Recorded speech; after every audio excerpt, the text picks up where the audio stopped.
ఇది ఆయనతో మాట్లాడిన ఫస్ట్ టైం కాల్, అన్ని కాల్ లాగ్స్ అన్నీ క్లియర్గా ఉన్నాయి. అదే అండి. So I wanted to make these comments. And తర్వాత మీరు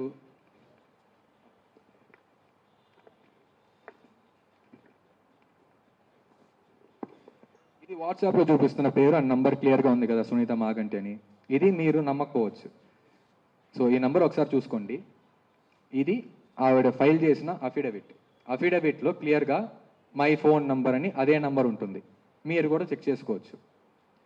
సో మాట్లాడింది ఆవిడే. అండ్ ఈ మధ్య కాలంలో నాతో మాట్లాడి నన్ను బ్రెయిన్ వాష్ చేసి అప్పుడు నన్ను రానివ్వకుండా కొన్ని మిగతా anti social elements and ex minister of BRS mister Puvvada Ajay Kumar ఆయన బెదిరించి అప్పుడు నన్ను ఫ్యూనరల్ రానివ్వ చేశారు.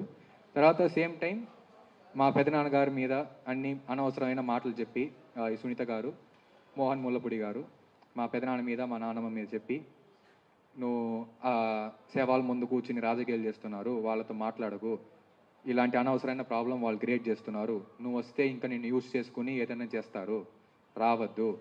వాళ్ళకేంటండి, లైక్ వాళ్ళకి ఎందుకు ఈ రీజను, వాళ్ళు ఎందుకు చేయాలి, వాళ్ళకేం కర్మ. సో మిగతా వాళ్ళే చేసేది, మృతదేహం పెట్టుకుని రాజకీయాలు చేస్తున్నారు. మేము ఏం పాలిటిక్స్ కోసం ఏమి కాదు. అండ్ మీరు అడిగారు కదా ఎందుకు ఇప్పుడు వస్తున్నారు, ముందు ఎందుకు రాలేదని. సో క్లియర్గా డేట్స్తో పాటు అన్నీ ఉన్నాయి. వాళ్ళు 25th జూన్న ఫ్యామిలీ మెంబర్ సర్టిఫికేట్ అప్లై చేశారు. 4th జూలై వచ్చేసింది క్లియర్గా ఫ్యామిలీ మెంబర్ సర్టిఫికేట్. తర్వాత నాతో June 7th నుంచి ఇంకా ఫోన్, నాకు అసలు ఐ హ్యాడ్ నో ఐడియా వాళ్ళ గురించి ఏం చేస్తున్నారు, వెనకమాల నుంచి ఏం చేస్తున్నారు నాకేం ఐడియా లేదు. నాతో July 7th నుంచి ఇంకా క్లోజ్గా మాట్లాడి మీ ప్లాన్స్ ఏంటి, అప్పుడే నా దగ్గర చెప్పారు, కేటీఆర్ అంకుల్ కంపెనీస్ ఉన్నాయి ఇక్కడ, ఆయన చూసుకుంటారు, నిన్ను ఇక్కడ రావక్కర్లేదు నువ్వు అని. నీ రెజ్యూమే పంపించు. ఆ చాట్ లాగ్ కూడా నా దగ్గర ఉంది. If necessary I can provide it to anybody anywhere. క్లియర్గా ఉన్నాయి. కాదండి, మీ ఫాదర్ మీతోటి టచ్లో ఉన్నప్పుడు మీ ఫాదర్ మిమ్మల్ని టేక్ కేర్ చేశారని చెప్పారు కదా, మరి మీ ఫాదర్ చెప్పాల్సిన మాటలన్నీ మీ మదర్ చెప్పినట్టు ఎట్లా చెప్తున్నారు మరి? సారీ అండి. ఇప్పుడు మీ ఫాదరు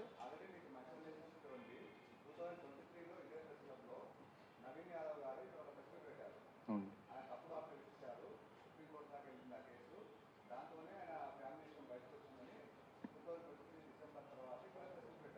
ఓకే.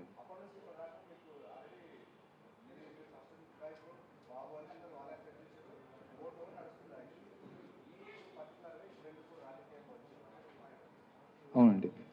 ఆ టైం నేను ఎప్పుడు ఒకటే, I was never involved in his political career. దేంట్లో నేను ఎప్పుడు రాలేదు, ఏంటి నాకు అంత ఆ డీటెయిల్స్కి నేను వెళ్ళలేదు. ఎందుకంటే నేను పుట్టి పెరిగిన చెన్నై, అది నా ఊరు. అండ్ సెకండ్ థింగ్ ఇస్ నేను యూఎస్ వెళ్ళిపోయా.